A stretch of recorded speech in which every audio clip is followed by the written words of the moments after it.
Hey guys, I turned off the ghost. I know that annoyed some people in my last conspiracy theory video, and it annoyed me too. I watched it back and it bothered the heck out of me. So today is a super intense conspiracy theory video about Michael again, and it's surrounding his death and the theory that Michael could have possibly been murdered. But before I get into that, I just want to say that I will be talking about the Illuminati in this video. I do believe the Illuminati is real, so this actually scares me to make this video, but I just want to say, I know every YouTuber says this before they make a video about the Illuminati. Illuminati, please do not kill me. I am a good person. I am in no way saying that these theories are real. They're just theories. Once again, please don't kill me. So as we know, how Michael died, the media says that he overdosed on propofol and some other drug. It's a really long word. I have no idea how to say it, but it was mainly propofol in his system. He basically went into cardiac arrest and died of an overdose. And that is how Michael died, and that Conrad Murray is the one that is responsible for killing him. I personally do believe that Michael did die of an overdose and that Conrad Murray did kill him, but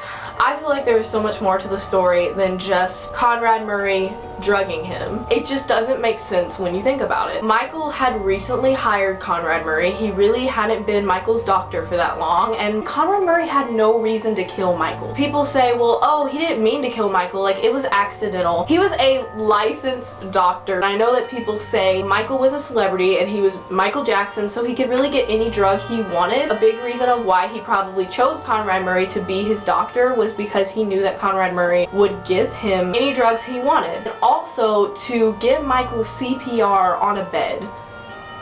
What? I'm not even a licensed doctor and I know that. I feel personally that Conrad Murray did not want to kill Michael, but he did. I still don't like Conrad Murray. I'm not trying to say that Conrad Murray is innocent. That is not what I'm trying to say in this video. I'm just saying that I feel that other people wanted Michael to die and that Conrad Murray was a fall man. And basically a fall man is someone who kills someone and takes the blame for what other people wanted. So basically other people wanted Michael to die, but they couldn't kill him because they wouldn't want the media to know that they killed Michael. So they hired a fall man, and the fall man is given to the media as the one that killed that person, which obviously Conrad Murray did kill Michael, but I feel like Conrad Murray didn't really want to kill Michael. He was just the fall man, the person that got blamed, the person that went to jail, the person that everyone ended up hating. Another thing is that even though Conrad Murray did kill Michael, he only went to jail for 4 years. Obviously isn't a lot at all. So that's already weird, you know, just the fact that he didn't go to jail long, he had really no motive to kill Michael, and that apparently the overdose was an accident. I just don't believe any of that personally, and I don't know about you. I feel like there's so much more to the story. So the next thing is who would kill Michael. Now this is where I get into the Illuminati side of things. We all know about how much Michael hated Sony. Michael said that Sony was just full of greed. There's a video of Michael literally just roasting the hell out of Sony. The companies take advantage of them.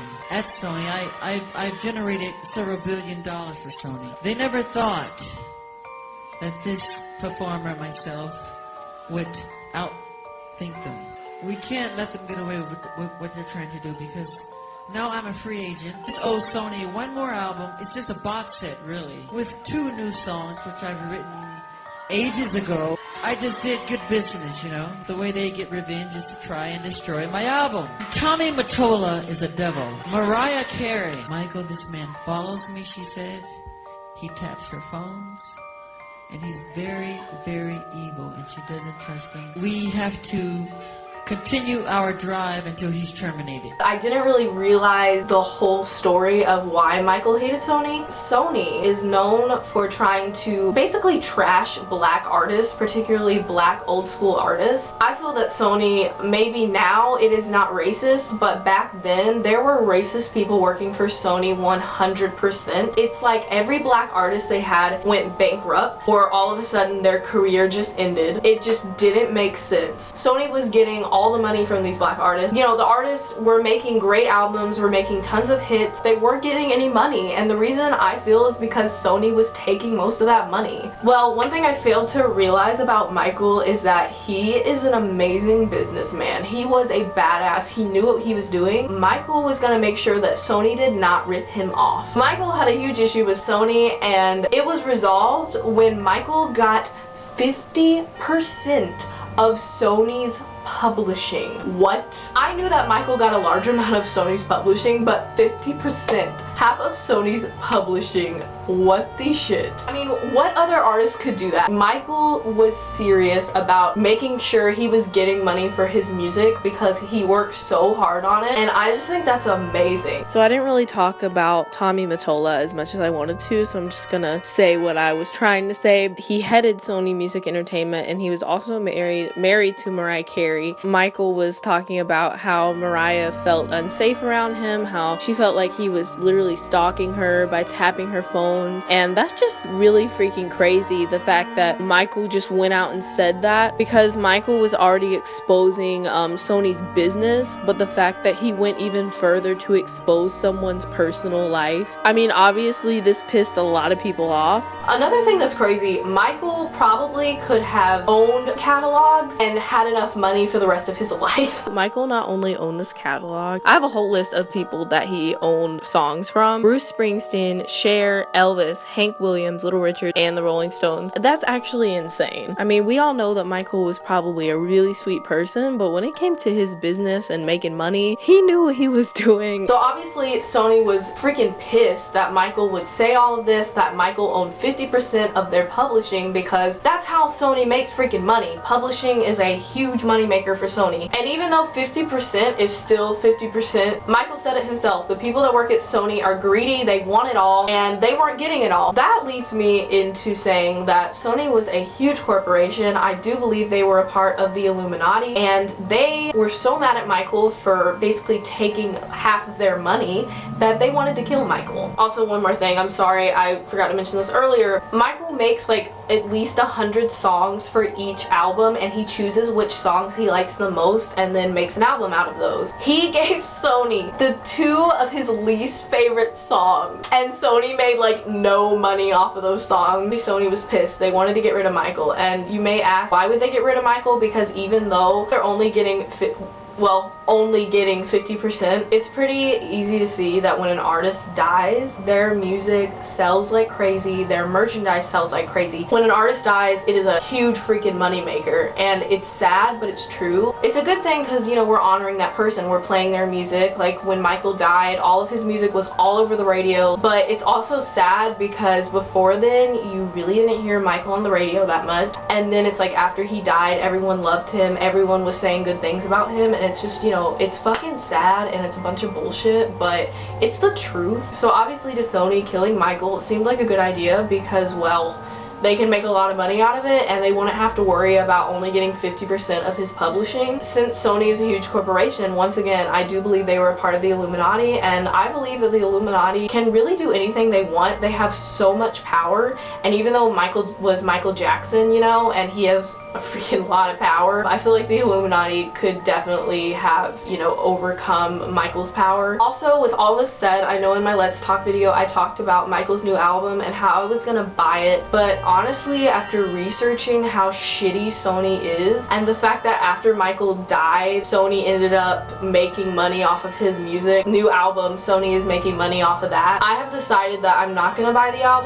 And I'm not saying if you did buy the album, that means I think you're a terrible fan. So the next thing we're going to talk about is AEG Live, which I feel they are also a part of the Illuminati because they are a huge corporation. AEG Live promoted the concert This Is It. The fact that they promoted This Is It is already messed up. Michael definitely had issues with drugs during This Is It. It showed a lot during This Is It, and I'm not hating on Michael for this. Michael had a really hard life, and I get that when you're a celebrity, turning to drugs is a very easy thing to do because being a celebrity has been exposed as a really sad life. It's like you have all these fans and all the money, but you know, fans and money don't buy happiness, and it definitely showed, I feel, when Michael was doing This Is It. I personally feel that Michael looked very unhealthy during This Is It. He was very skinny, and I know that a lot of people try to say that Michael was skinny because he was getting back on touring, and that when people tour they lose weight and they're really fit and in shape, but Michael to me did not look fit and in shape. He looked severely underweight. He looked malnourished, he just looked unhealthy. And even though watching This Is It, I think his voice sounds amazing, he still looks like he has a lot of energy. I believe the reason all of that sounds good is because he was being given a lot of drugs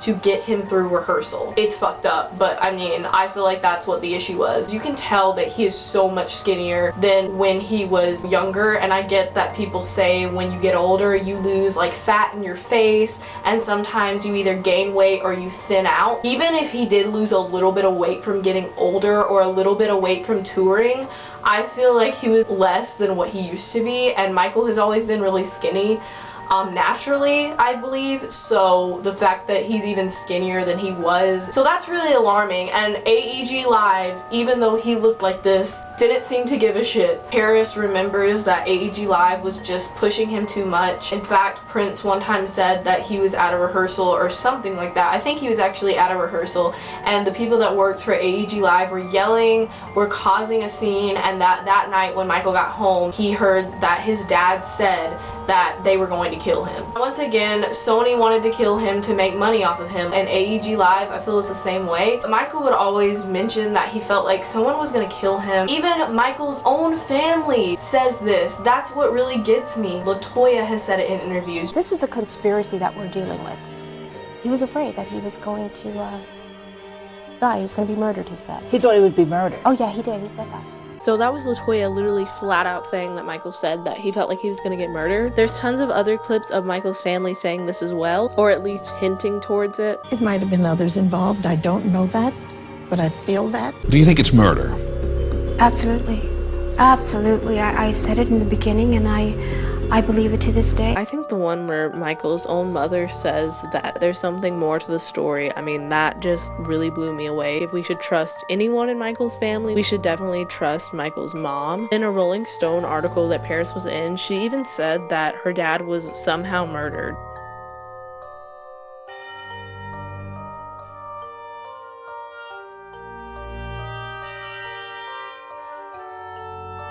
America's the only one because I don't want to say too much. But it's not number one in the United States. It's conspiracy, yeah.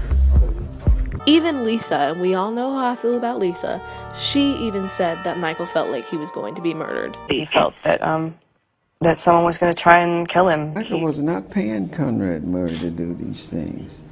There's other people that's involved in Conrad Murray just a fall guy. So this phone call was released by someone who was a federal agent, and allegedly he worked with the Illuminati, and he released Michael Jackson's last phone call. I don't think anyone knows if this is true, but the video is really creepy, really disturbing, and honestly he's so serious about it that I feel like it is real. Not to mention that the audio does sound like Michael a whole lot. I don't know if I should tell you this, but I don't know who may be listening.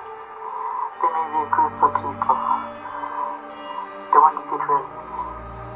They don't want me here anymore.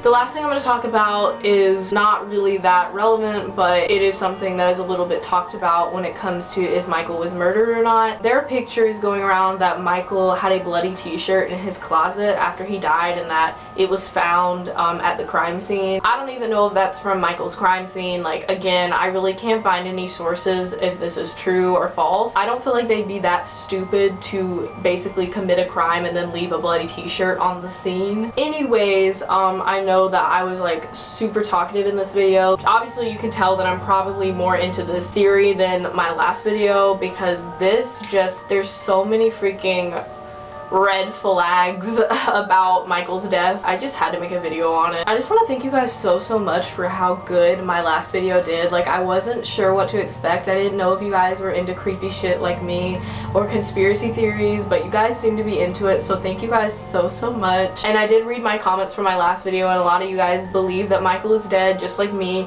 and I just want to see how many of you also believe that there's more to Michael's death than what the media gave us. The shout out for this week is JJ Curls. She is so sweet. She was actually going to send me a portrait of Freddie and Michael for my birthday, and once I get a P.O. box opened, I will hopefully get that. Just thank you for being such a great follower of me and being one of my Snapchat buddies. I love you guys so much. In my next video I'm probably going to talk about Michael's song Little Susie, and by the way I will be talking about Queen conspiracy theories soon, and I will be probably doing a Beatles one because people want Beatles conspiracy theories. But anyways, I got so much planned for the month of October. It's gonna be awesome, but I love you guys so much. Bye!